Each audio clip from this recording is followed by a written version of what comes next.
Another shark attack in Monterey County. A shark bit a paddle boarder while a man, or a paddle board, I should say, while a man and his dog were still on it.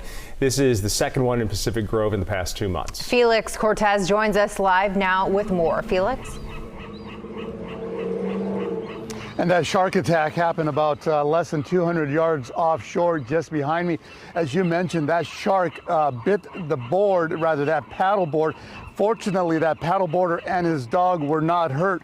But the first person to come to that paddle boarder's aid was a captain who was running a charter at the time. She described this whole incident as surreal.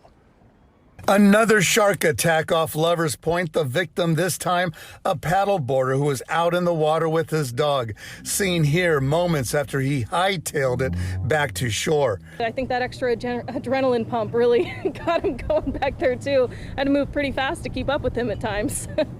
But I won't forget seeing his dog hunkered down, ears laid flat, just as tight down to the board as possible. It's just, yeah. Paulina Dalton, captain of the Point Sur Clipper, was on a private charter Wednesday morning when they heard commotion in the water. And I whipped around and his dog was in the water. There was white water everywhere. Just a huge explosion, looked like it just happened right there. And I saw the board get jolted up. And the guy that was on the paddleboard, he was in the water trying to get to his dog. And I saw a fin come up and I knew. I was like, ooh. There is a shark, and that shark just tried to attack this person. Dalton said the paddleboarder immediately got back on his board with his dog, and Dalton followed him back to shore. Then she got on the radio. I immediately called the Monterey Coast Guard and said those words that I never thought I would be saying, is I just witnessed a shark attack, and I need assistance out here.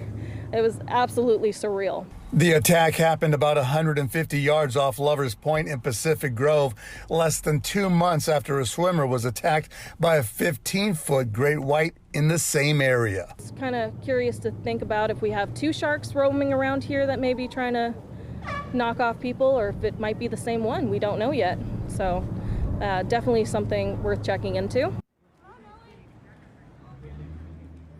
Well, unfortunately, the California Department of Fish and Wildlife won't be able to determine if it is indeed the same shark, but they will now do two things. They will hopefully collect DNA from that paddleboard and determine whether or not it is indeed a great white shark. And they will also look at the teeth markings on that paddleboard to determine the size of that shark.